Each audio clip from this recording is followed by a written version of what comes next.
Oh yes, here we go. It is time for another episode of Under the Bonnet. I know this is one that people will be looking forward to. Chance to get to know some of the old bus contributors a wee bit better than we did before. I've given you all that spiel on all the rest of the show, so don't worry too much. But as well, sparring partner in crime, P.M.P loyal. Terry, what's happening, mate? Not too bad. Just listened to one of the older songs there on the intro. Probably one of the earliest Celtic songs that I would have heard whenever I started supporting the team as a wee boy, and we'll get into all of that. I don't see us falling out over anything tonight, Bhoycie. We'll do our best, mate. We'll do our best to fall out, obviously, not to not fall out.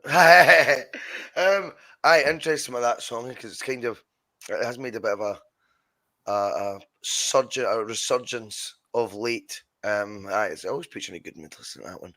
Introduced the new series, if you like, or the new season of Bhoycie Bus episodes. Remember to not miss any Bhoycie Bus episodes. Do hit that subscribe button. Make sure to give us a wee like or a dislike if you so prefer.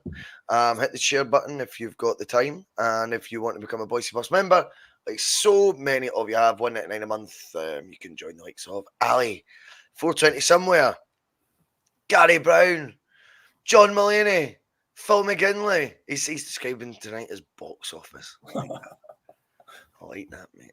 McLaughlin P, there's another one. They're everywhere. Bhoycie Bus members, $1.99 a month. Content remains free though, either way. Also, if you want to head over to piesports.com this season, make sure you're getting those doner kebab pies or the curry pies or the macaroni pies or just the normal Scotch pies. Well, head over there and you get 12.5% off of the tasty pastry discount. Thanks to using the code BUS1888. Right, Terry, we don't now have the backdrop of a reluctant board to spend some money. We don't have the backdrop of going into the Champions League with no hope. We've got none of that tonight, mate, because we are taking a wee trip down memory lane for you, pal.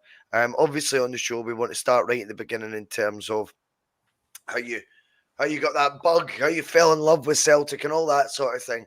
So start talking to us, Terry, about what age that was and when you began supporting the club.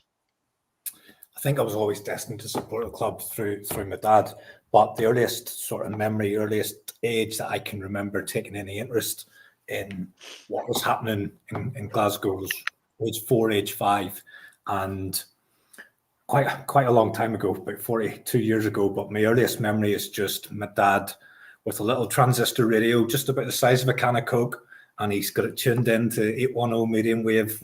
It's crackling like mad with interference, and you've got this loud commentary coming through from Scotland, and it's Celtic games, and he's just bouncing about the house like a madman. And if the result didn't go the right way, the atmosphere in the house was terrible until the next game. And that was just, I kind of remember, I almost wanted Celtic to win just for my dad to be happy so that all the rest of us could relax around him, kind of thing. But that's kind of what I remember as being the earliest memory. The first actual game that I can remember tuning in on and listening in on that radio commentary and taking a real interest in is 4-4 draw at Ibrox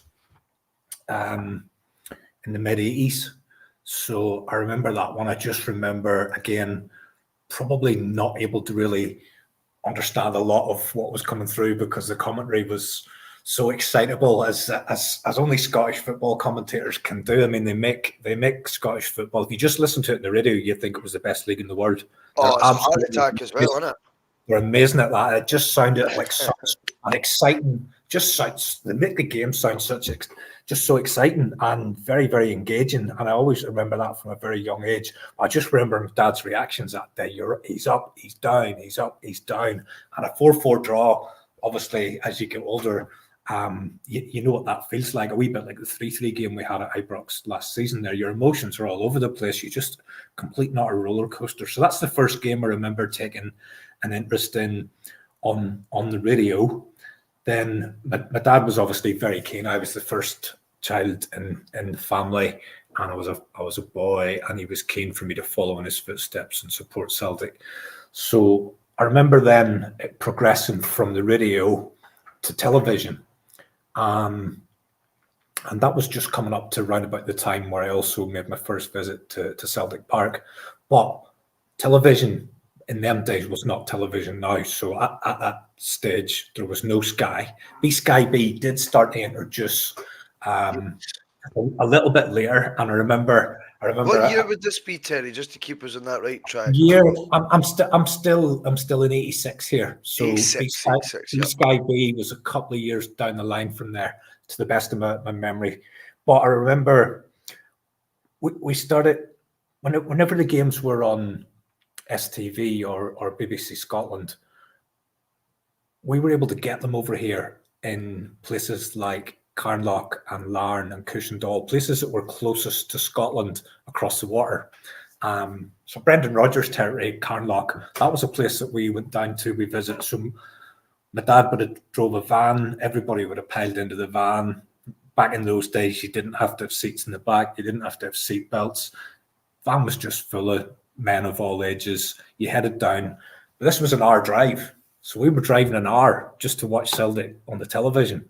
And we were doing this any time there was a game that was on Scottish television. So we would have jumped into the van, drove down to there, watched the game, drove back home again. And that went on for quite a good few years. Then Sky B was introduced. There was one guy in Randallstown who I'll give a mention to. His name was Jared Kerr. He was kind of the first person to have all the new technology, and he's still a wee bit like that now. He gets technology about 2 or 3 years before it even turns up for most people. But remember him, he got the Sky B in. He was the only person in the town, sort of Celtic minded, who had got that. So we were going to his house for games. We were still getting games on the Scottish TV, and then I'd made my debut at Celtic Park by that time. So the first time that I travelled over was October 1986. It was against St Mirren. Obviously excited about the whole thing, but I just remember the whole day. I was just sick the whole journey. I think I was nervous. I was scared about not waking up. I felt sick on the bus. I felt sick on the boat. I kept throwing up on the boat. I'd never been on a boat before. I just spent the whole journey boating in the toilets or throwing up over the side. Then sick again on the bus the whole way up. Then obviously loved the game, but then spent the rest of the whole way home being sick. And I just got off probably up from about 5 that morning, back about 12 o'clock. And I just said, never in my life again am I putting myself through that. And then I think I was back a couple of months later again and doing it ever since. But that game still very, very vivid in the memory. I was in the main stand. It was the only seated part of Celtic Park at that time.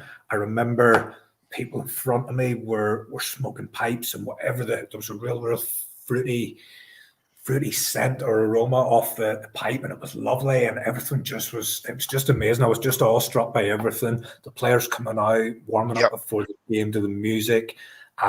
Seeing these names that I'd only heard on the video or seen on the TV, or whenever my uncles would have been at my granny's house and I was visiting, they'd have been playing football in the garden and they'd have been doing the commentary, and it was always McClare to Johnston to McClare back to Johnston, goal for Celtic, and that's how it actually played out that day. Mo Johnston scored the first one, and Brian McClare scored the second one. So Mo Johnston scored the first ever Celtic goal that I seen. Well, it's interesting. There's a couple of things there. I mean, when you're talking about the reason for becoming the sort of Celtic fan, it seemed to be something that you were alluding to there, that your dad was keen for you to follow in his footsteps. I think you said, Terry, to becoming a Celtic fan. Obviously, and it was all in good banter. Last week, 10 days ago, something like that, when we were cuffing Chelsea.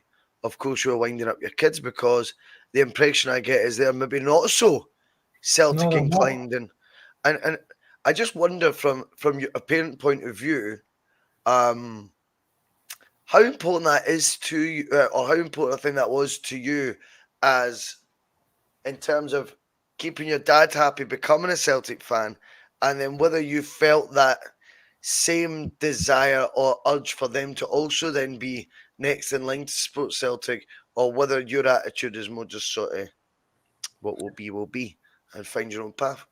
I fell in love with it, Bhoycie. I fell in love. As I said, I fell in love with the commentary. I was just drawn to it. It was so exciting. Yes. Fell in love with the stadium that day. I'd already fallen in love with the players. Just for all the reasons I've explained, and just other than being sick the whole way, being there just felt such a special place. And there was never, I was never going to support any other team. It was a difficult one for me growing up because I remember it was difficult to support Celtic where I lived because the colour scheme would have been not the same as the green and white hoops, and I'd have been in a massive minority, and my mum didn't really want me wearing anything that singled me out to support Celtic, because whilst Celtic's always just a football club to me, and that's how my dad sold it to me, there's obviously elements that don't see it like that, and wearing a Celtic shirt in the council estate that I lived in singled me out for physical and verbal abuse, and my mum was really, really scared around that. Also, I remember as well, my very first Celtic top was like a replica of the 67 top. It was really, really old. It had this big, massive white V in it and a collar. And there weren't any you weren't getting the up-to-date replica kits being sold over here at all at that point. When I had this top, and this was a big long one. It was my uncle's, and he gave it to me, and it was like a nightdress. It was down to my knees. But I remember I would have wore this out, but everybody would just have laughed at me because it was so ridiculous looking, and there just were no other Celtic tops around.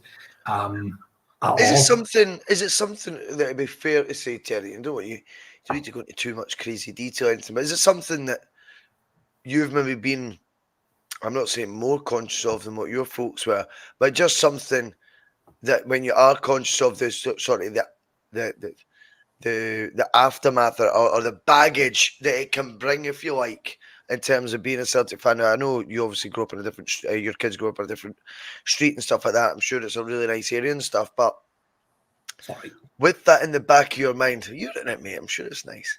But with that in mind, I suppose that could become something that then could weigh heavily on your conscience, in the sense of, God forbid, to wear the hoops out and it was to be a trigger for something slightly unsavoury, or if anything like that.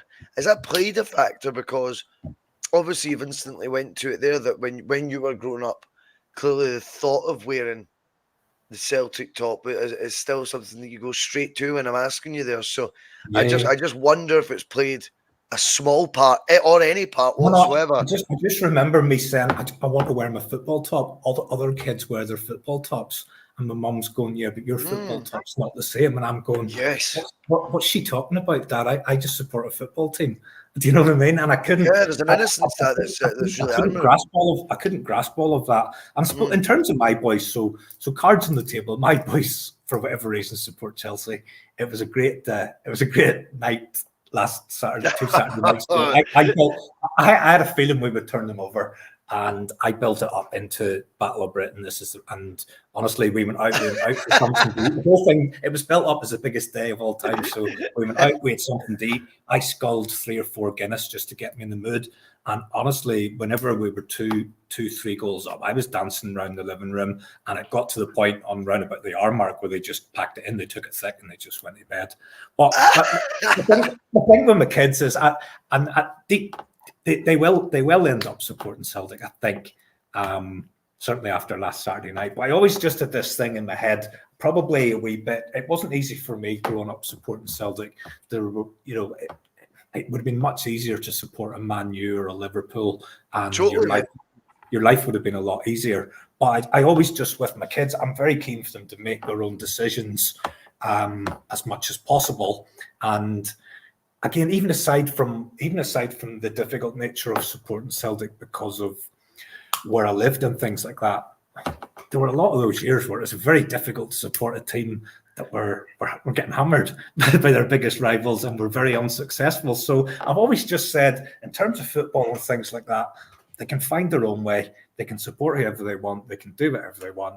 If they've all been to Celtic games with me, they've all come and watched them. I'm it's only a matter of time, Terry. I've enough to worry about supporting them myself without trying to influence those guys. No, that's fair. It was just absolute curiosity. on my part. One of the other interesting things you were saying there, and it was a good answer. I like it just leaving you to it, Terry, when you can go down those sort of various avenues. One of the things that you said that they really tied in with what Johnny Logue was saying. It was last week, wasn't it? Aye, it was last week. And Johnny was saying, when you were hearing these names on the radio, and then he was saying when it came to seeing them on television, for example, he said they were mythical creatures, Bhoycie. That's what they became. Or sorry, that's what they were, being brought to you to life by being on the telly. I think the way you're talking about Johnston McClare, things like this, at that time, it's pre-Judas stuff and all that nonsense, you know what I mean? But when you're hearing those names on the radio, I think the way you were talking sort of struck me like they had that mythical element to them as well, Terry. And the thought of you going to the St Johnstone game and seeing these guys that you've only heard on that crackly radio must have been one hell of a buzz. I like the fact as well you highlight that it put you through the ringer, and you're like, oh fuck, never doing that again. Like, you know what I mean? And then a few months later, back in the fire, mate. I love that. Probably just both voices as well. I don't know if I go said it was St Johnstone. If I said it was St Johnstone, it wasn't. It was St Mirren. But there was you said St only 20 odd thousand supporters at the match, and that Yeah. would have been normal. That would have been normal, and there was no such thing as tickets. You just turned up and you paid at the gate. The only game that would have been all ticket would have been the Rangers game, and maybe some of the Hearts or Aberdeen, or if Dundee United were going well. But most games you just turned up and you just paid at the gate and got in, which is very difficult to get your head round, comparing it to what we've got nowadays. I've got an interesting theory on that. Well, not a theory. An interesting point that I'll raise just for discussion's sake, Terry, right? Is there an element, maybe not so much now because it is actually getting further and further in history, that generation, right? Do you think there's an element that when Celtic went crazy commercial, say, for example, under McCann, and once that the stadium was complete and suddenly it's 52,000 season ticket holders, do you think there was an element from those days you were first going to Celtic Park of a core of supporters that longed for the 20,000 fan days back, because they felt that was when it was real? That's when it was the hardcore. That's when there was none of your prawn sandwich brigade there. It wasn't about getting the family day out and everyone make sure they got a hot dog before kick off, all that shite, in inverted commas shite. It was, I just suspect, it's just my own opinion, I suspect, mate, that there is a good percentage of those 20,000 who thought, those are the fucking good old days, That's when it was real Celtic fans. The thing, it was not about the experience, it was about it was actually about how ingrained it was in your psyche and your personality and what Celtic meant. Whereas now I think the more commercialised it gets, the more distant it becomes from those 20,000, albeit treble the numbers going. It's fantastic. I just can't help but think there'll be a large element of those 20,000 who long for those days that you were referring to. No, I know where you're going with it, but I genuinely wouldn't. I wouldn't wish for those days ever to return. I think we got a little glimpse of it in the Daly years, just when the top tier was shut. And if and I don't see this ever. I don't see this happening in my lifetime again, really. But I don't see a time where Celtic returned to those dark days. But if they did, and if what happened then was to happen again now, that stadium would look very, very empty with not even 20 odd thousand. I actually was there the day that the Celts for Change had employed the people to manually count the supporters going in through the stadium as well. And that was the day that the gate was in and around 10,000. And that was going to be one of the make or break for the Rebels and the board, depending on what the crowd was. And the Celts for Change consortium, or whoever was behind that, they actually employed people to stand at the turnstiles and count every single person that was going in. I think as well, Bhoycie, back in them days, and if I sort of just give you what was that like, that first journey? You're on a coach with 20 men of various age groups, not very many children, on virtually, well, there wouldn't have been women on the first trip that I went on. There definitely wasn't. Then you get to the boat, and again, it's mostly men with a few kids and maybe an odd woman. And you compare that to nowadays, where the buses, the coaches, the stadium is full of women and children, and it's a completely different supporter base, and that's brilliant. That's the way life should be. It's just totally different. So I think that's again another reason why we would never go back to that. But just something of what they sort of call out as well. Because you had that bus journey and the boat journey and all of that, your match day experience wasn't just about what happened in the 90 minutes. There was the journey up on the bus, the songs, the singing,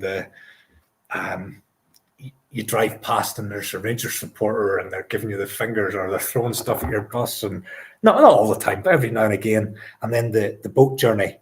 The boat journeys were crazy. Like I remember there was the boat's leaving at 7 o'clock. Talk to us about that a bit. I think that would be a really interesting sort of dovetail here into, you not just the actual games themselves, but traveling over. Obviously, and we can be ignorant to this. Firstly, the cost implications, the time off work for many implications, or the arranging, the arranging of getting these times to get the boat over.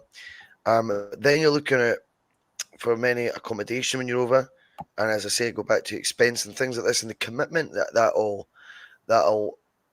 sort of encapsulates is massive, and probably something that's easy to be ignorant to from a position like my own. Do you know what I mean? Where if I want to go, it's jump on the train.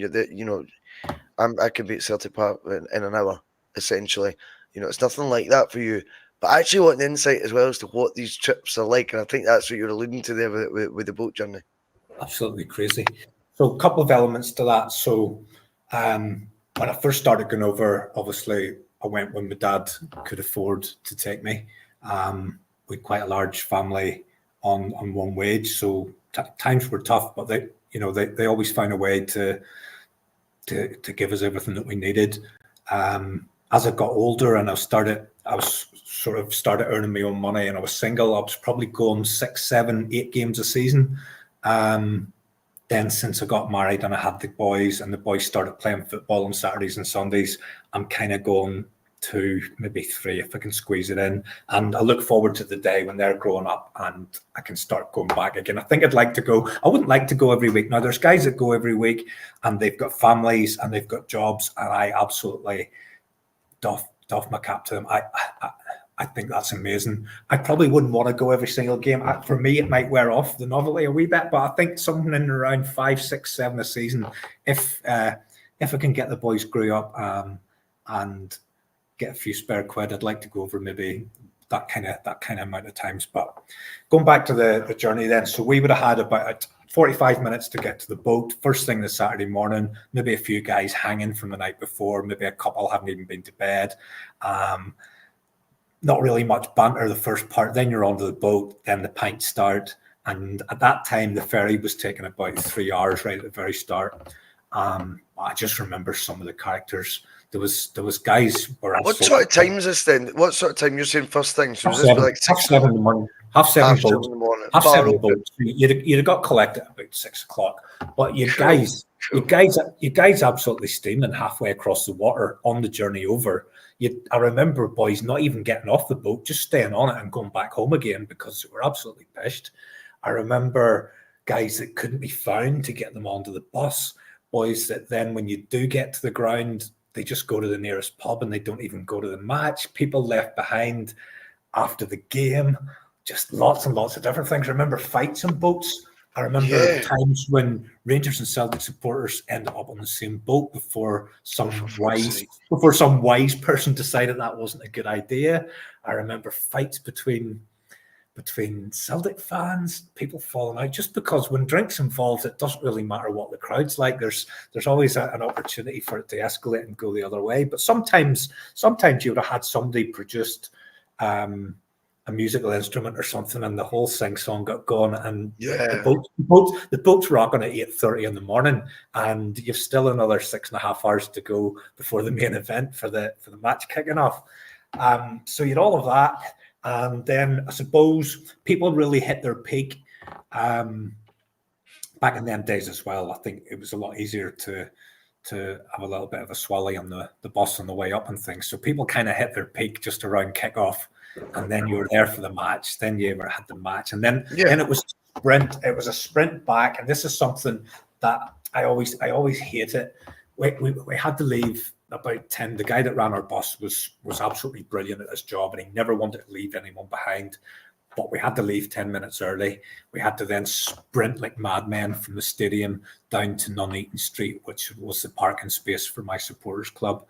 And you ran like mad to get onto the bus, bit of a head count, and then it's just a sprint back to the boat again at that stage. Where is it the boat's departing from in Scotland again? Carnryan and Stranraer. Stranraer. So originally I travelled with, I live in a town called Randallstown, and I travelled with Randallstown Celtic Supporters Club, which was run by a fellow called Hugh McKeown. And that, we travelled as a small club, maybe 16 to 20 seater for years and years and years. And then as times changed and season tickets became more prominent and costs went up, it wasn't really economical to run a 16-seater, and you ended up smaller clubs like ours all joining in with bigger other supporters clubs and traveling on a bigger coach, 54-seater, just to keep the cost down and things like that. And I know you touched on cost there. So see now, probably if you were going on the boat for a day trip to a league game and you were coming home the same day, so that's leaving probably 5:30, 6 in the morning, getting home about 11:30. I haven't done it for a little while, but I'd say you're talking 120, 130. That's before food, that's before drink. I've become a bit of a snob. Well, not a snob. I just like tell the truth, Jerry. No, I like to do things at my own pace, and I just like to let the crowd filter out at the end of the game, sit there, sample the atmosphere, make my own way out in my own time. So when I do go now, I tend to fly, and I tend to stay for 2 days as well. as you well know, I can testify to that. I can turn up at doorsteps at any hour of the morning or night. But whenever you think about it, though, Bhoycie, if you were even flying in for a day, going to the match, having your food, having your drink, having your digs for a night, and flying home the next day, you'd have absolutely no change out of 300 quid. If you do that twice a year, that's not far off the cost of a season book for somebody that lives nearby, kind of thing, in terms of cost. But as I say, there's guys go to every single home game, and I know guys that go to every single home and away game. My job wouldn't allow for it. My salary wouldn't allow for it, and my wife certainly wouldn't allow for it. Here's the funniest story about the bus. The funniest one ever. I wasn't on the bus this day, but my dad was, and I know quite a few people. And this is a deadly genuine story. And if you tried to imagine, is anyone else getting the vibe that Terry's rehearsed this whole show before he came on? He's done a once through, hasn't he? You can tell already. He's got all the stories all lined up. I love it, mate. I love it. Like I say, I've got over 40 years to try and remember. So try and imagine this happening now, right? 88 season, Allan McKnight from Antrim, which is 4 miles away from where I live, Antrim town. He played about a dozen games that season. He was backup keeper to Paddy McCourt. He played in a league game, and after the league game, he legged it out of the stadium and jumped on a supporters bus and got a lift to the boat. He was coming back home. After the game. He got a lift down to the boat and was on the boat with the Celtic supporters. And wow! No, listen, and he was brought over by another gentleman to where the guys from my supporters club were sitting, and they said, "Look, guys, we've got Alan this far. You're going past Antrim on your way. Can you drop him off at his house?" Right. Allan McKnight, the Celtic goalkeeper who played in goal for Celtic that day, was Yeah. on that supporters bus, and we dropped him off at his front door. Can you imagine that? That would imagine Adam Ida last season playing in the game, bouncing onto a bus, and ending up on a bus getting dropped off to Dublin or something. It just couldn't happen. It just couldn't That's happen. so cool, though, isn't it? Ridiculous, but I love it, man. that's one of the stories that goes down in folklore from anybody in our area that supported Celtic and went in those times. I bet it does. No, I love that. Right, okay. At that time, obviously, now you're beginning to get to go a couple of times. You've spoke about your first game, how you get there. You've mentioned McLaren Johnston. Is there anyone else that's sort of coming to mind as your childhood icon, Terry? I had to make notes about my team. So the first team I seen. Don't worry, we all know you've made notes. We can tell that. Listen, the first team I seen: Paddy Bonner, Willie McStay, Roy Egan, Derek White, Tony Shepherd, Morton McLeod, Paul McStay, Tommy Burns, Rambo McAnally, Mo Johnson, Brian McClare. Yeah. And just for reference as well, Danny McGrain played for the reserves that day. So Danny McGrain was just at the very, very tail end of the career. I think he was coming back from an injury, but he never played.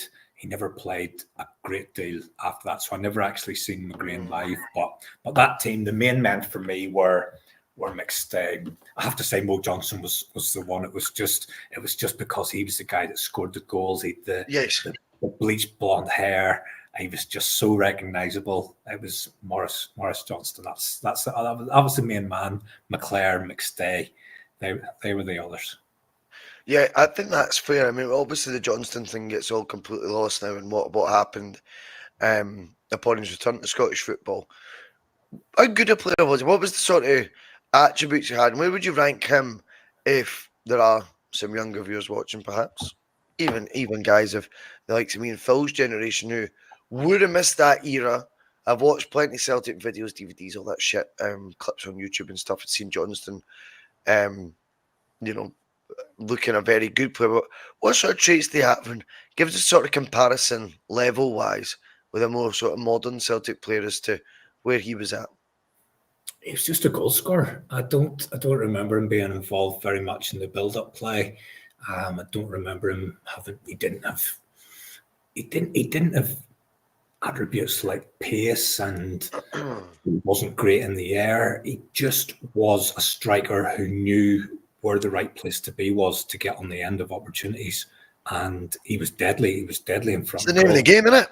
Yeah, trying to think. McClare was slightly different. He was a goal scorer as well, but I suppose if you're trying to think about the modern day when nobody plays with two strikers anymore, McClare would have been maybe slightly withdrawn by a couple of inches. He would have played slightly deeper, but they were very much a front two, and they were absolutely deadly as a partnership. And the Johnson transfer was a bit strange because he moved to sort of run-of-the-mill team in France, whereas was it Marseille he went to? No, he went to. Did he not go to Nantes? Nantes, that's it. No, you're right. You're right. But McClare went to Man United, and obviously he became a massive part of Fergie's setup down there. But trying to think, Johnson, who would he be like, sort of in the more recent mould? He was well. It's the next era. The next striker that I fell in love with was McAvenny, and again I thought they were very similar. Again, I mean, in appearance as well. The blonde hair, of course, and just a great knack of scoring goals. Let me think. Who amongst the current or recent players? Mo Johnson. Put you on the spot with that one, mate. I know you have. Mate, again, it's not recent. I'm thinking Bratback was a finisher, but he didn't do a great deal else. He didn't for us, though, did he? Well, he did in one game. He got 4 in one game. I think the game's changed so much, Bhoycie. Whereas probably because teams play with one up, most teams play with one up now. You don't really get away with someone who is you would describe as a poacher, because you need them to do more. And the game's evolved so much. I mean, if I think back to then as well, Paul McStay was a midfielder. What did a midfielder mean then? It meant you did absolutely everything between the defence and the attack. Whereas now you've got all these CDMs, cams, defensive midfielders, attacking midfielders. People say this guy Paul McStay, this mythical character. Which was he, Daddy? But was he an attacking midfielder? He was a midfielder. He just did it all. Did the whole thing himself. It's very, very it's almost overcomplicating what it is there to do, and it sort of gives you almost isolated responsibilities, which I don't really think is the best thing. I think in midfield, you're right. It was meant to be they were the guys that were kind of an all-rounder, to use a cricket term, if you're playing midfield. But now they seem to have sort of divvied up even your responsibilities. And that, I think that's a fair answer for the childhood icon. You've got a few that you've listed off there, and probably a lot of names people would expect. And we're never shy of talking about, like the Johnston and stuff in a good light, or an alternative light, because I think it's so easy just to then go straight away, but he agreed to join Celtic and he joined Rangers upon his return. That story's been, I think, well worn. Well, it's not always about the quality that they bring, like a McStay. That doesn't look like Guinness now, Terry. Fuck, he is getting in at the swing of it. Hey, do you know what? That was about half the time you poured that for them what you would on a P.M.P, mate. That looks a human sort of size measure. I thought it was the wee optic on. There's no optic. Is there not? Fair enough. Who was your sort of favourite cult player? I mean, I would imagine if it were on the bus, I think the likes of Liam the Punked Up Wallowed would probably be like a cult hero of the bus. Who would be your cult hero of your Celtic supporting life? And obviously, this is the point in the discussion where we can sort of move. I mean, if you so wish, and obviously the answer can still be in the era that we've just been discussing up to now, but it can be from any time. I'm going to go for somebody quite recent. Paddy McCourt. Great answer. Paddy McCourt. Oh, it's a great answer. I'll give you the reasons. First of all, I scouted him for Celtic. I'm taking credit for that. I'll give you the background. Really good friends with a guy in Belfast that I worked with. Massive blue nose, Rangers, Linfield. Really good friends. And he said to me, he says, "Look, do you want to come and watch? Do you want to come to a Linfield game? I'd like to take you to the game." I says, "Are you crazy? No chance." He says, "Look, it's not like it used to be. There's no nonsense or anything anymore. Linfield have done a lot of work." And he said they're playing against Derry City. And I thought, oh well, actually that sounds quite tasty. So I said, you know what? Let's go and see what happens. So I'm sitting in the Linfield end with my mate, and the game's just about kicking off. And another Linfield fan comes in, sits down beside me. "How you doing, big man? Who's playing up front for us?" And I just go, what the fuck did I say here? I'm in the Linfield end. I haven't a clue who plays for Linfield. I says, just the normal ones like that. Yeah. So anyway, this game kicks off, and from minute 1 till about minute 20, there's a guy playing for Derry City, and he is absolutely running the show. He is amazing, and I'm saying, hang on a second here. This is teams from Northern Ireland. Who is this guy? And I said to my mate, "Who is this guy? How come I don't know who this guy is?" Long floppy hair, absolutely gliding past players every time he got the ball, beating 2, 3, 4, finding a man, getting shots away. My mate says, he's a guy called Paddy McCourt. He had to go over in England, but he ended up back home. And I said, "Is this one of the best players I've ever seen?" And he says, "Yeah, wait till the hour mark." So I says, I don't know what he means by that, but I watched anyway. McCourt absolutely dominated the game. Come out for the second half, dominated the next 15 minutes. Then McCourt bent over double, holding his stomach, holding his back, holding his leg. My mate goes, "That's why he was sent home from England." And that was him. He was gushed. He was absolutely gushed after an hour. But see, for that hour, it was. You literally just said one of the best players you thought you'd ever seen live at that time.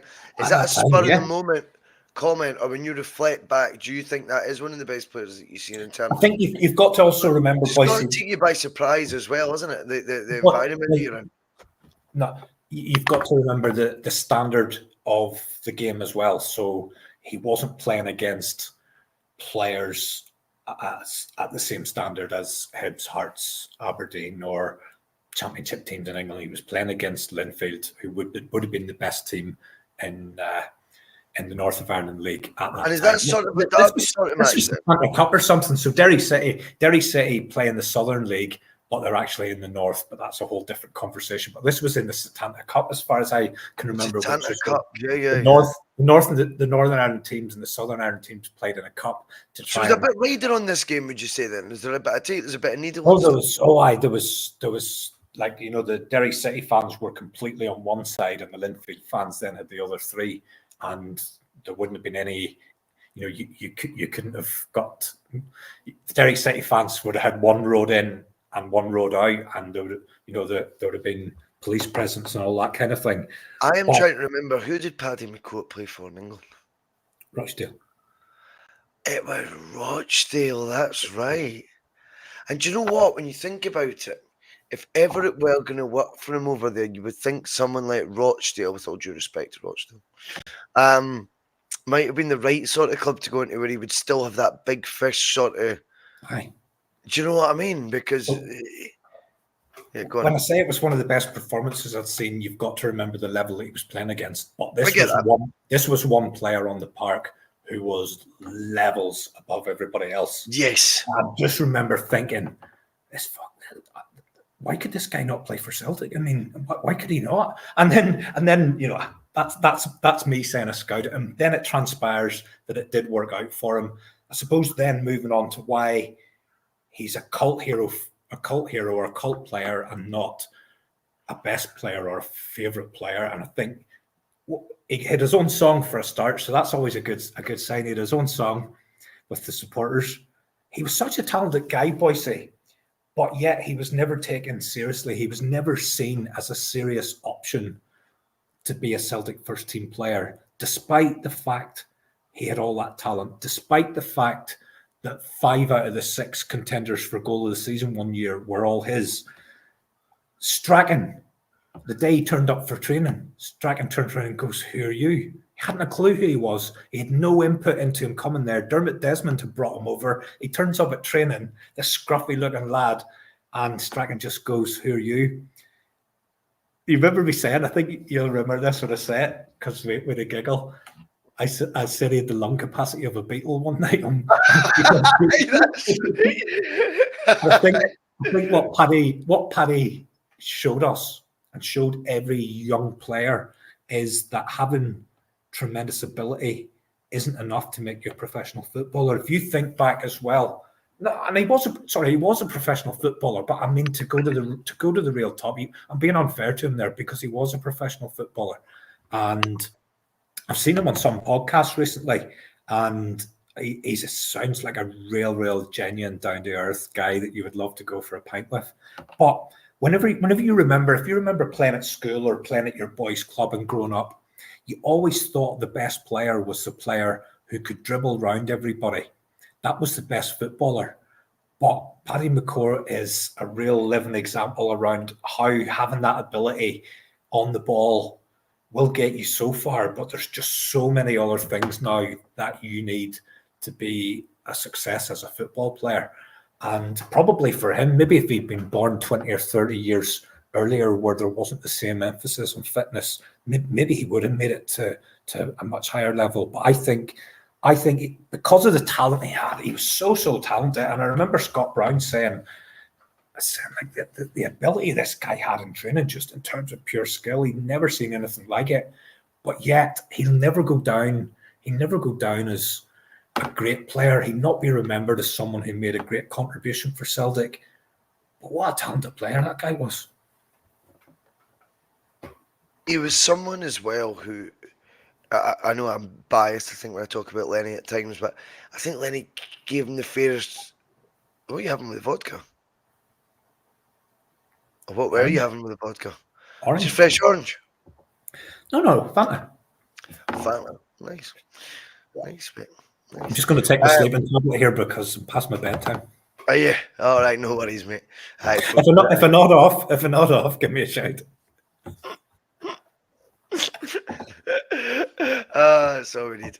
But I mean, I think Lenny gave him his fairest sort of crack of the whip in the team, didn't he?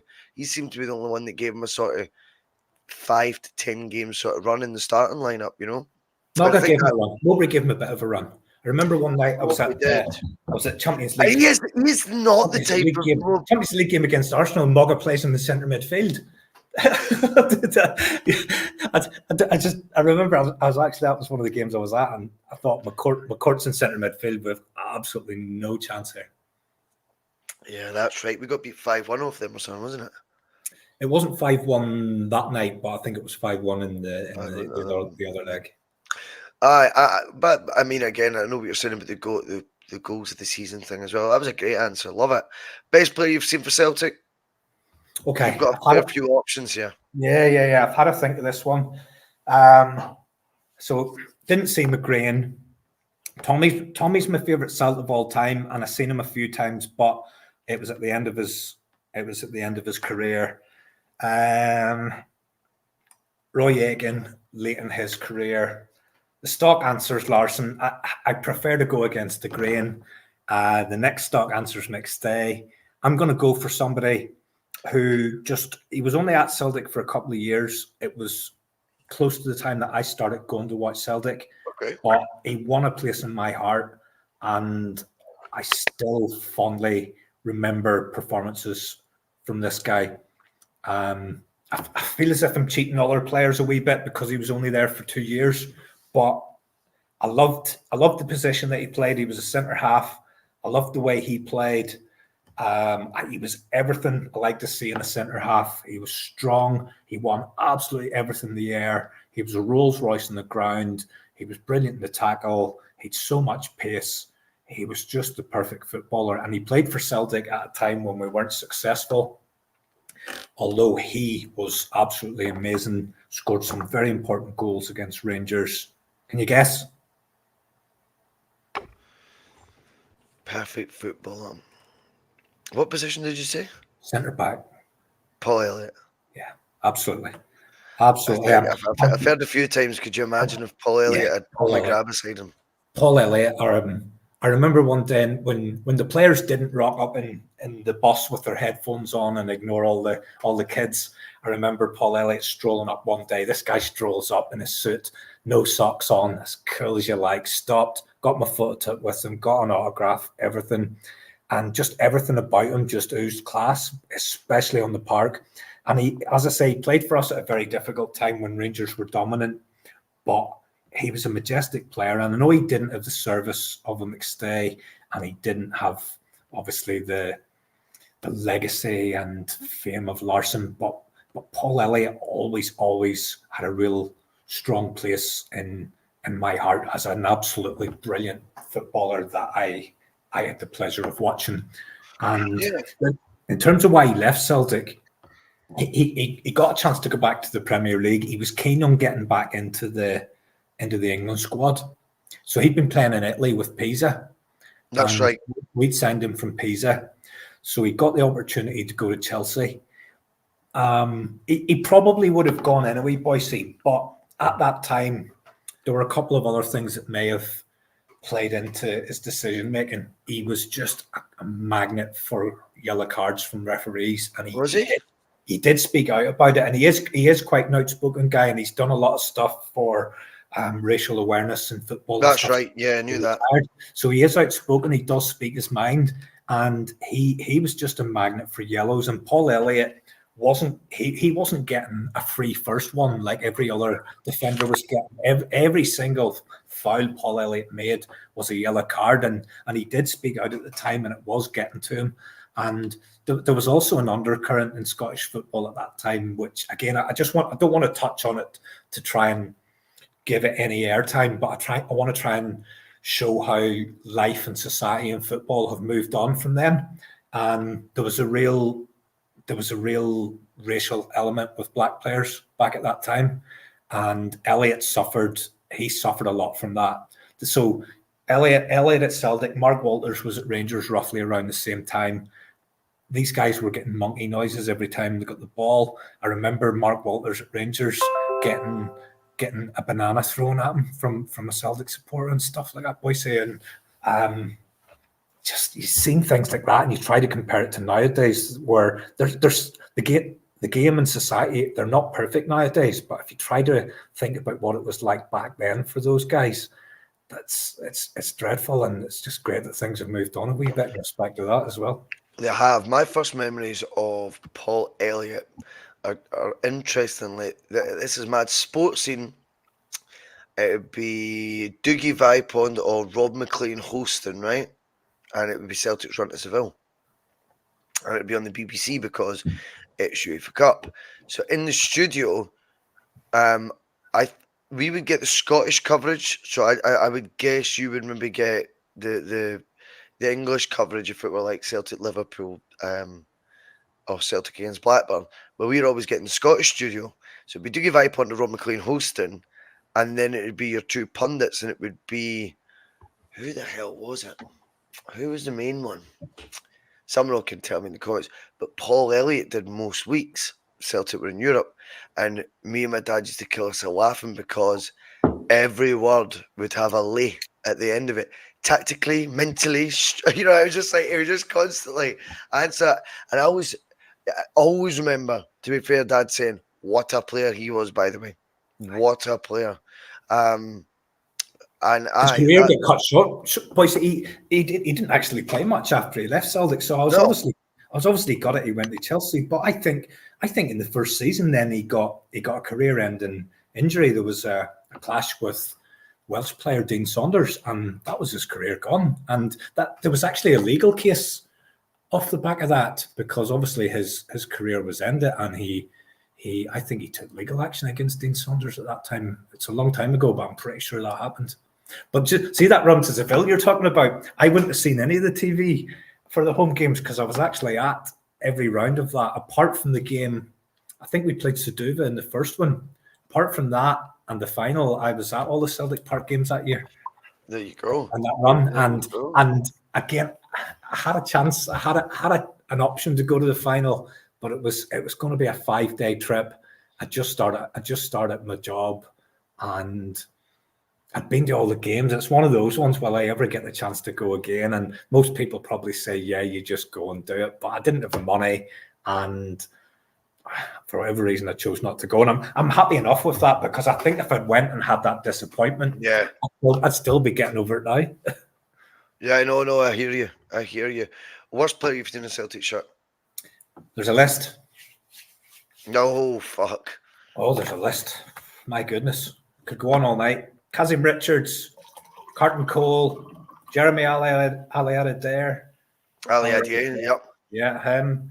Zheng Ji, Wayne Biggins, Mo Camara, Ian Andrews, Barkas, not Johnny Hayes, Martin Hayes, a guy that we signed for Arsenal with great hopes. Absolute dirt. Bangura. Shane Duffy, who I thought was going to be absolutely amazing. Chifchi, Benyu, Borichter, Brathwaite, who played in a World Cup final, but was dreadful for us. But yeah. I'm gonna nail it down to three. Wayne Biggins, signed by Lou Macari, absolute dirt. Ian Andrews, probably, if you think of Barkas, but only worse, then you've Ian Andrews. He let in 5 at Ibrox one day. Honest to God, he let in 5, and I think he was only in camera shot for one of them. I don't know where he was at or what he was doing. he wasn't in the net. He wasn't in the net. But I'm going to be really cruel here, and I'm going to go for one that I think Mark mentioned on his bonnet, his Under the Bonnet. Mo Camara at left back. Oh my God, he had my heart broke and had me just in tears. It made me think of the time Souness brought on the guy who wasn't a footballer but had tricked him into putting him on, said he was George Weah's cousin or something. Oh shit! That's what it felt like. And poor Mo Camara, Ali or something. And I hate saying this because Mo Camara gave his all, whereas some of those other guys that I mentioned gave absolutely nothing. He gave his all, but he just wasn't. No, do you know what? I'm not giving it to him. He gave us all. He gave us all, so he's not the worst. I'm giving it to Ian Andrews. I've changed my mind. Ian Andrews is getting it. Worst Celtic player I've ever seen. Right, okay. Ian Andrews next in ahead and we'll come out. Ali, yes. Jeremy Ali had the air. That's no, Ali Day was the one that Soonest sang. Oh, aye, that one. I thought he was pulling me up on the pronunciation of Ali had the air. No, Big Phil's in the know though. I knew you'd remember the Ali Day. Oh. Yeah, the guy wasn't even a footballer. Right, most underrated Celtic player. Okay. I was going to go for someone who was highly rated, but I felt wasn't highly enough rated, and that was Lenny. I think Lenny's remembered as this sort of crab holding midfielder who... A crab holding midfielder. I love that terminology, mate.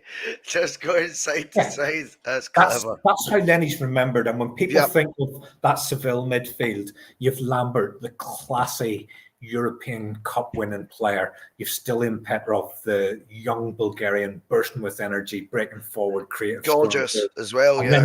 And then you've Lenny, slow as a week in the jail, and just passes it sideways and backwards. What that guy achieved, I don't think anyone underestimates that, but I do think he's underestimated in terms of his ability. There's a reason Martin wanted Neil Lennon to come with him, and I think he was a much more intelligent footballer than he ever gets credit for. I think he played a lot of the game in his head, his positional sense, his anticipation.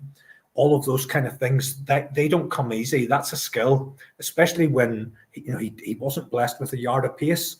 But how many times did he get outran? How many times was he right in the right position to intercept a pass, make a challenge? How many sliding tackles did you see Lenny make? Not many.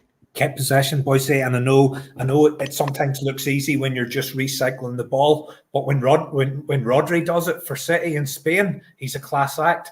But again, Lenny, sideways and backwards. Totally, man.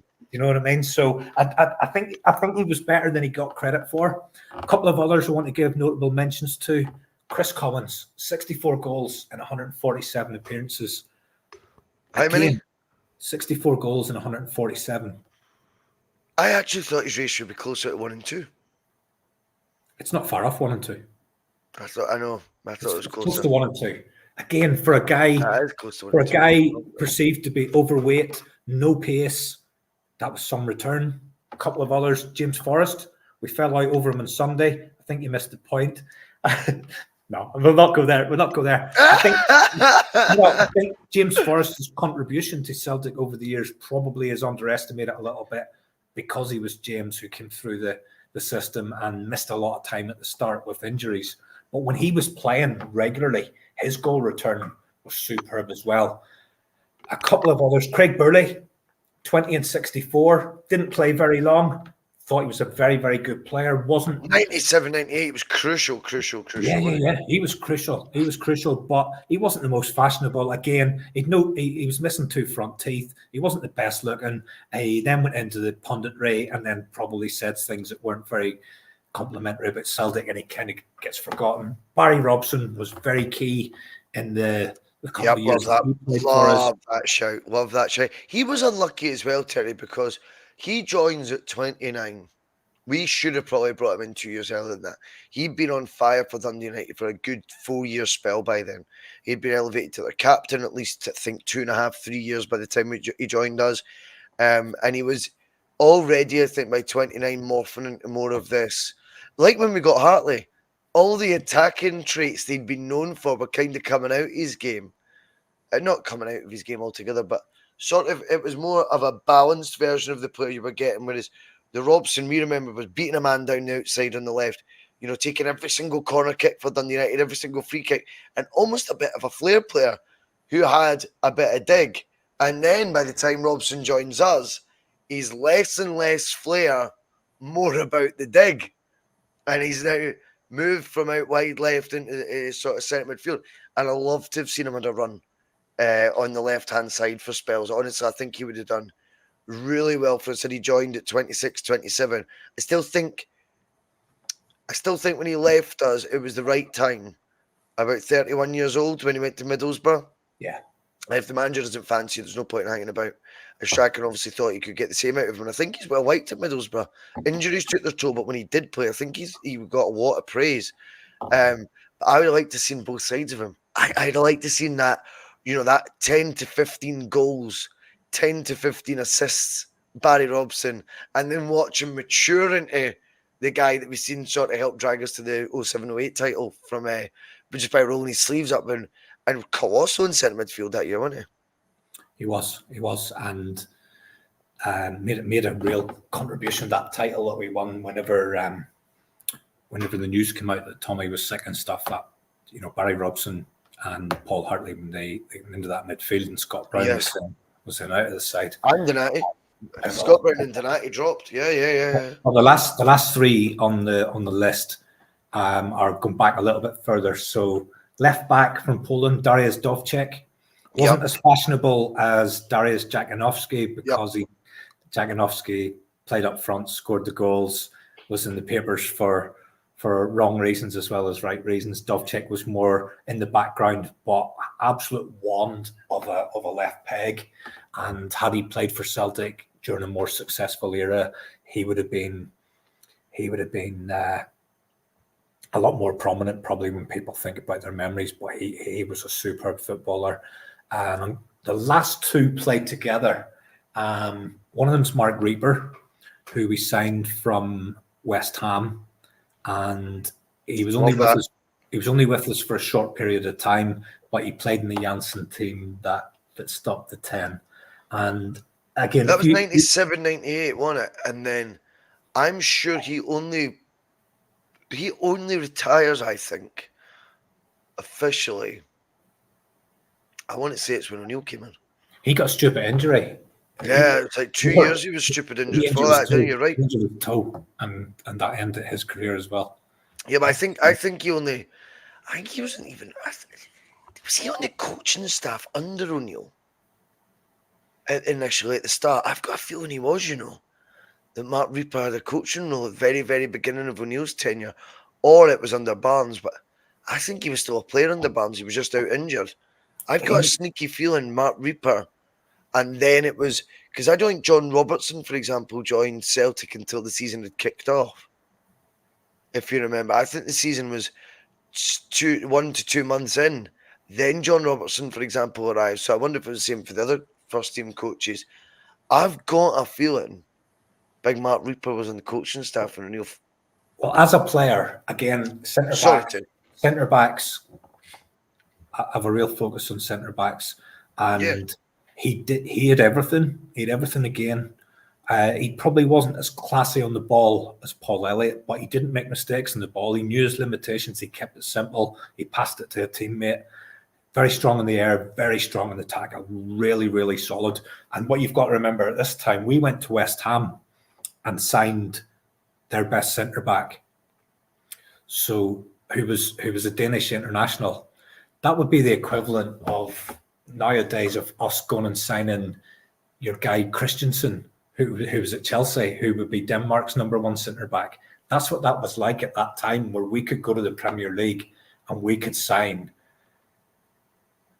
the best players from teams in that league. And the player that I'm going to go for as the underrated one is the epitome of how things have changed so much in the landscape for Scottish football and the EPL. And my underrated player is Alan Stubbs. So I'd been thinking about this, and it was Lenny up until about Monday, and I changed my mind because I think Lenny will be remembered as a good footballer. But I think people forget maybe a wee bit about Stubbs again. It's a bit further back. We weren't just as successful, although he was part of the team that stopped the 10. There was barren years when Stubbs was in the team, but Stubbs was a class act, and he was the most sought after centre back in England at that time. And Celtic were able to go down to the Premiership, and we were able to gazump both Liverpool and Blackburn And again, Blackburn probably doesn't mean anything to the younger listeners, but Well, they were the biggest spenders in England at the time. They won the league at that time, and they had a billionaire owner who could spend whatever he wanted, and there was no financial fair play. We were able to go in and financially outbid or offer the same as those teams were offering. We were able to offer Alan Stubbs a deal that made him the most sought-after centre-back in Britain. The most expensive defender in British football at the time. I'm pretty sure you're right, yeah. £4.5 million. He was a class act. Mate. Class act. Mate, that was 2 years before we eventually have the league title in our back at Paradise, and Fergus McCann gets booed for not spending enough. What? If he was tight, how the fuck? What is? I don't even know. I don't get it now. Yeah, I'm like, if he was tight then and we booed him, and he is investing at that point $4 to $4.5 million on Stubbs, regardless of the deal structured, you're looking at whatever Celtic's cash reserves were then would be under 10 million. So he's put like 50% of the cash reserves into his centre back. Celtic fans now say you can't spend 5% of your cash reserves on a player and have him on the bench. It's mad. Who would the equivalent to Stubbs be now? So someone he's just on the verge of the England team, but he's the most sought after young. He would have been when City got John Stones. John Stones is the one, yeah. When John Stones went to City, that's like Celtic. That's it. That is the exact comparison. So for anybody of a younger vintage, imagine when Man City went to get John Stones, Celtic would have gazumped them, and Celtic would have been able to compete financially and give John Stones a deal that would have brought him north to Celtic. That's exactly what that scenario. That's how that played out. And he was worth what we paid for him. He was a superb footballer. Well, I mean, I think it goes to show as well. He played, if you remember, for Everton until he was 36, and that was in Everton's side that had really started cooking the gas under Moyes, and yet he was still a go-to at centre back for them in a really, really strong Premier League era. Like a really strong Premier League era. And that, well, so I don't want to dwell on it too long in terms of a negative thing, but, you know, he had his own personal battles of cancer and things like that he came back from. And to go on and make, let's say, 150, 200 EPL appearances in his 30s, I think is testament to how good a player he was. Right, best manager you've seen, Terry. Let's wrap up for 11 o'clock, mate. Okay, so my choices: Davy Hay, Billy McNeil, Brendan Ange, Liam Brady, Tommy Burns, Wim Janssen, Dr. Joe, Lou McCarry, John Barnes, Kenny Dalglish, Martin O'Neill, Strachan Lennon, and Dyla. I don't think I've missed anyone. It's a straightforward one for me. My favourite manager is Tommy, which is just because I love him. I just love everything the guy stood for as a man and as a Celtic man. However, if there was a match tomorrow and I had to pick someone to manage my team and my life depended on it, out of all of those managers, I would have no hesitation in going for Martin O'Neill, because it might not be pretty, but he would give me the best chance of getting the job done. And that's the easiest way I can answer this. I'm not, different horses for different courses. If I want to go and watch a swashbuckling performance, it'll be Tommy or Ange. If I want to go and listen to somebody who, I want to go and listen to a press conference, I'll probably go to Rodgers and just play bingo with all the words that he uses in every single press conference. If I have to pick somebody to absolutely get the job done, no matter how it's done, whatever means necessary, then it's Martin O'Neill. He's the guy I want doing the team top. I've got an interesting thought as well. You know, you're saying it might not be pretty. Bet you O'Neill's team would have had a couple of seasons where they scored more goals than Ange's in that league title winning season. Bet you. And plus, he's come out with the funniest. Funniest quip I've ever heard. Get warmed up, John. You're coming off. You're coming off. So good, right? Songs you associate with Celtic then, Terry? Oh, Because we've had some great responses to this, and sometimes it gets to be something really personal. It takes you back to being at Celtic Park and stuff like that, and I get all that as well. so not Celtic songs, but songs that you associate with Celtic. So you've got you've got the Roll with It, which kind of became a Celtic anthem. That was under O'Neill. You've then got the period where songs when certain players scored came in. So you've got the whoa, whoa, whoa, it's magic for Rhapsody. Then you had the Magnificent Seven. Then you had Big Bad John, all that kind of stuff. Yeah, good. There's another one as well, which I can't believe. I felt it was the coolest thing I'd ever done at the time. I bought a CD, but see, looking back now, it's so cheesy. Some of the older supporters will remember Canio. How could you forget? He was there for a year, and he's somebody that lives in the memory. And a story about him. So again, I said kind of the amount of times I was going over, and I went over one Saturday, and I was so excited to watch Canio. It was the season that he was there. But we had a game on the Wednesday night, and the idiot got booked, and that meant he was suspended for the Saturday that I was going. So I remember going on the Saturday, and I almost was thinking, I just wanted to come and watch Canio, and now he's not playing. So I just went straight back the next week to watch the next match, because I just wanted to see this guy. He just captured me in such a way. Just everything about him was just ridiculous. But anyway, Celtic released this version of DISCO. DISCO. DISCO. But it became DI Canio.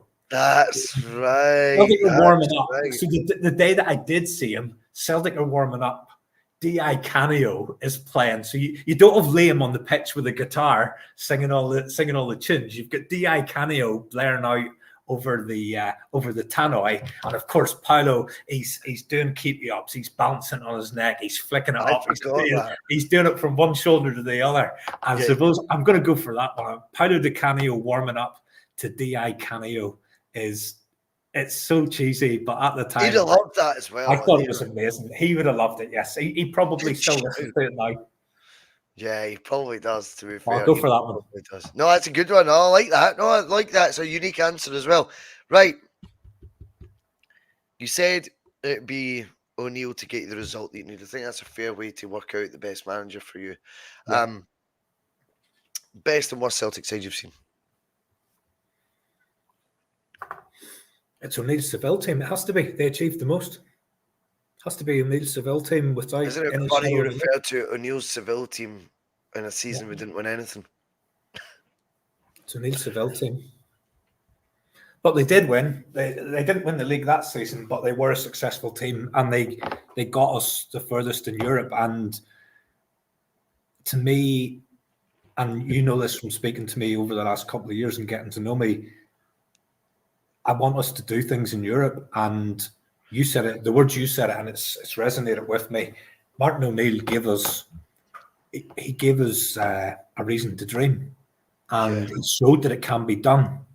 And regardless of what happened in the league that season, us getting to that stage with that team would have found a way to beat any of the other teams under any of those other managers. Martin might not have had them playing the same way as Ange or Tommy or Brendan or Wim Janssen or any of those guys, but Martin would have found a way with that team to get the result. So that's the best Celtic team. It has to be. It wasn't the best on the eye. It genuinely wasn't. I think there was a lot of good football though as well, Terry. Don't get me wrong. Don't get me wrong. It wasn't. I think it wasn't completely up in the air Wimbledon type stuff. But there were over the years there were teams that were easier on the eye. I mean, a Tommy Burns team with Di Canio, Tom, Cadetti, and Van Hooijdonk with Collins and McStay pulling the strings. That was That was easy on the eye. That was classy, yeah. But again, no success.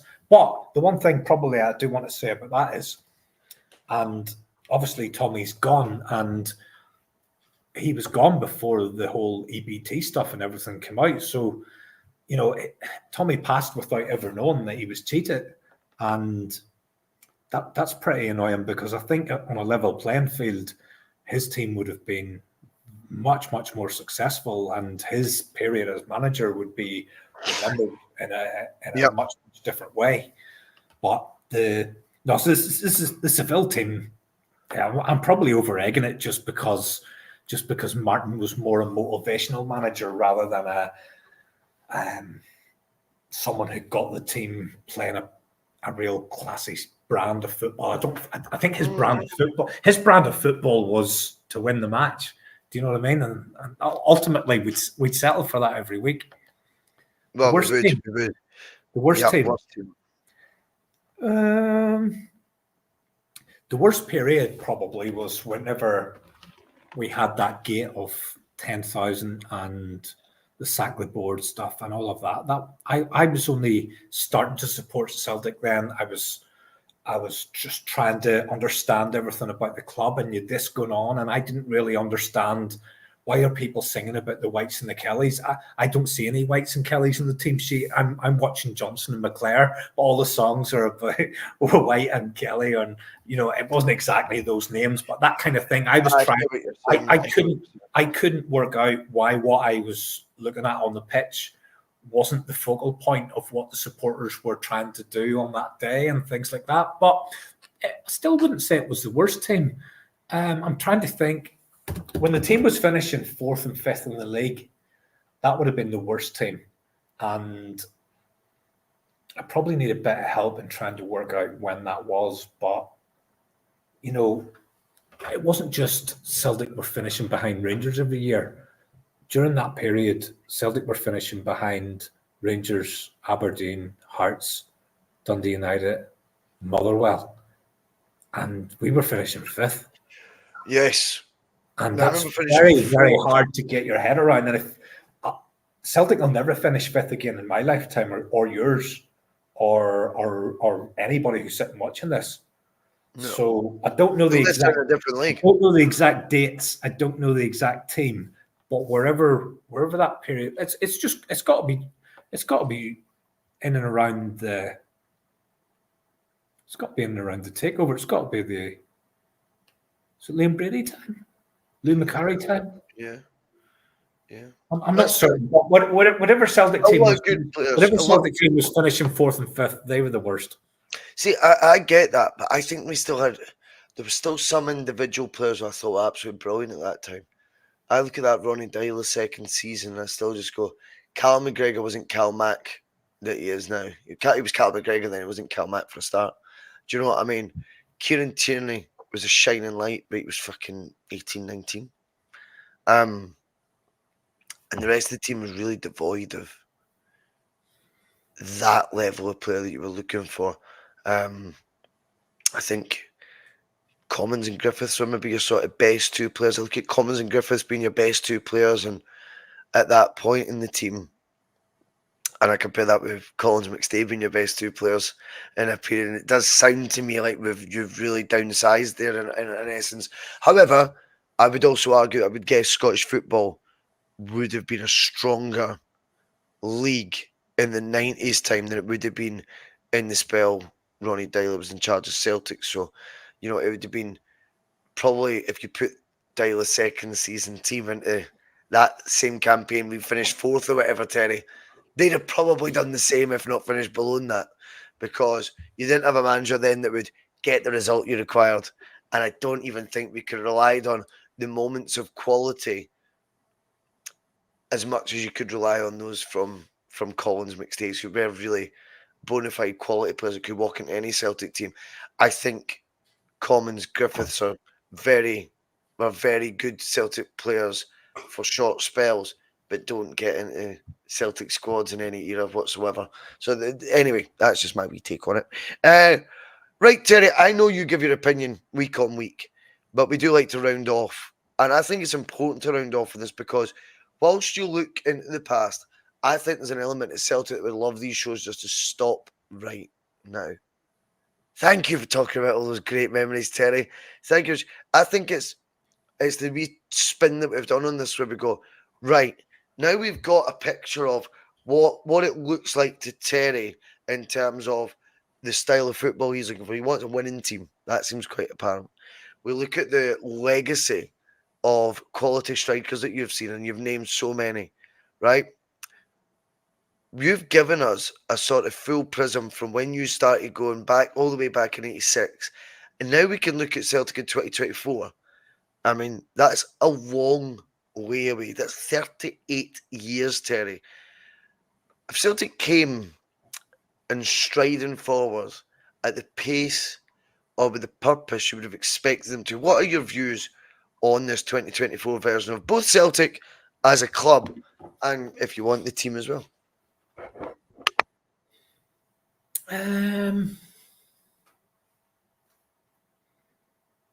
As a club, I think we just go around in a circle. I think we are reactive instead of proactive. I think the aim of those in power at the club is just to make sure that we're half a step ahead of Rangers. That's enough. I don't think the board like it when there's a manager in there who demands more than what they're getting. And I think the current manager is doing that. And my concern is, I think it's very, very apparent. And I know he said that he wasn't sending messages. He's clearly sending messages in his press conference. He is seething at the window that he's got. I think you're right. He's absolutely seething. But we just go through this cycle where we do the absolute bare minimum. If Rangers manage to get the ascendancy at any point, then we react to that and push the boat out a bit further. Push the boat out for the next man. I mean, that's why the boat was pushed out. The boat was pushed out for Martin O'Neill. Dermot Desmond insisted on Martin O'Neill when the board wanted Gus Hiddink. Gus Hiddink, I mean, wouldn't have been a bad choice. But Dermot wanted Martin, and then he backed Martin financially. Dermot wanted Brendan, but he then seems to have left it to the others to manage. Who we would assume, it'd be fair to say, Terry, wouldn't have chosen Brendan to come back for a second spell. That would be my assumption. Yeah, I can't imagine that. I can't imagine. And I suppose my frustration and the frustration of a lot of Celtic fans is we've more money than we've ever had. We've an opportunity to completely dominate Scottish football, which we've virtually done anyway, but we've not made any sort of effort to do anything in Europe. And we go back to the point that we made earlier. The last time that we actually did do something to give us a chance in Europe, we actually got to a final, albeit in the second tier of European competition. But it showed that it could be done. And until the people that are there change, I don't see that changing in any way. I've resigned myself. I said last week, and I think we'll make 3 signings. We'll sign Ida, we'll sign Owen Beck, and we'll sign Scott McKenna, and we'll sell Matt O'Reilly, and our transfer window will probably be a net of about 50 million profit. 25 million in the bank. In terms of the plan, look back over those years. I think the players that I've mentioned and the teams that I've mentioned, Carter Vickers probably gets into a conversation with a lot of those centre backs that I've mentioned. I think that I think you'd be surprised how low in the list he would come when if you were. I don't think he would be in my top. I think he'd be mentioned, and then I think you'd be the like, top 10. I think he'd be the top 10. I bet the lower reaches. I would guess. I think so. When you broke it down, that's not a slight on him. But yeah, if the current team's interesting. if we look at partnerships, I mean, I mentioned the two guys that I thought were a bit underrated, Reaper and Stubbs. Yeah. Carter Vickers and Scales against Reaper and Stubbs. Reaper and Stubbs were just on a completely different level, and that's a long time ago. And I absolutely love Scales, and I love his story. And again, I love the same way as I've got a soft spot for Lenny, McCourt, Anton Rogan, any of the Irish guys that make it. I've got a soft spot for Scales, but I just did not expect to be getting into the new season with him still as a centre back. So I think the team we've got now, defensively, wouldn't compete with those teams over the years that we've talked about. I think it's a mile off. Yeah, it is. It's a mile off defensively. Defensively, it's a mile off. Even Brendan's first spell defensively, and I don't think the defence was her strongest area. The midfield's good. The midfield's good, though. Very good. Those three we spoke about the weekend, Terry. Fuck. So Tatty O'Reilly, McGregor. That's a midfield to be. McGregor, Tatty O'Reilly. So let's compare that over the years. McGregor, Tatty O'Reilly, Lambert, Petrov, Lennon, McStay, Collins, Grant, Burley, Lambert. But the midfield we've got now is a very, very strong midfield. I think so. I don't think we'll have that midfield in 3 weeks. But anyway, the guys up front, James Forrest has, he's, as you said at the weekend, and you're quite right, on merit, he was in the team at the weekend. And that's just, for me, the point I was trying to make is, that's just wrong that he's the best that we've got on the wings at this point of his career, with all the money we've got and stuff. That was the point I was trying to make. Is that a Celtic thing though, Terry? In the sense that I'm not trying to be all like protective of James Forrest at any point, because he actually frustrated me probably in his PQ's powers more than what he does now, weirdly. But I mean, do Man United fans, were they not saying that then about Giggs being in the team at 40? Scholes being in the team at 36, 37. Oh, fuck it. We shouldn't be at this point, though. We should have better than that. I mean, I think sometimes you have to bow then. Probably is, but those clubs were spending money on other parts of the team. We're not spending anything at all. I take that on the chin. No, that's a fair point, mate. Kyogo's probably an interesting one. So Johnson, McClare, McAvenny, Walker, Coyne, Creaney, Dembele, Edward, Larson, Kyogo. Where does Kyogo fit in there? I probably have to sit down and have a think about that one. Oh, he'd be in your lower reaches as well. The killer Kyogo would be in the lower reaches of your top 15. Right. I'm fond of him. No, I like him as well. Kenny, this has been brilliant, mate. We are going to wrap it up there. Thank you so much to everyone who's watched. It's been the busiest live one that we've done so far, for over 90 people live, almost the whole night.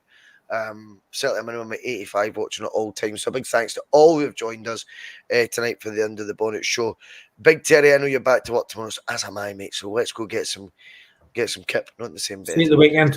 Not in the same bed. I will see you at the weekend. Terry, it is going to be Sundays for us, mate. It's a Sunday service, I think. Right through to the 14th September, I think, is the next Saturday. I was looking ahead. So I'll pick a few Mondays off. Anyway, thanks to everyone for watching, and cheers again, Terry. That was really superb. I really enjoyed that. Thanks very much. See you later.